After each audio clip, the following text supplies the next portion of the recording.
This is our actually homecoming, alumni homecoming, and it's usually celebrated every December of the year. So to start with our program, may we invite our President of the CBSU DISAC Alumni Association Incorporated.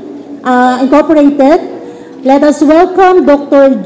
Julio G. Alaba for an inspirational message. Sa inyo pong lahat na dumalo, lalo na po sa ating alumni homecoming, dito po sa ating alumni house. Unahin ko po na a blessed morning to everybody at advance Merry Christmas po sa lahat.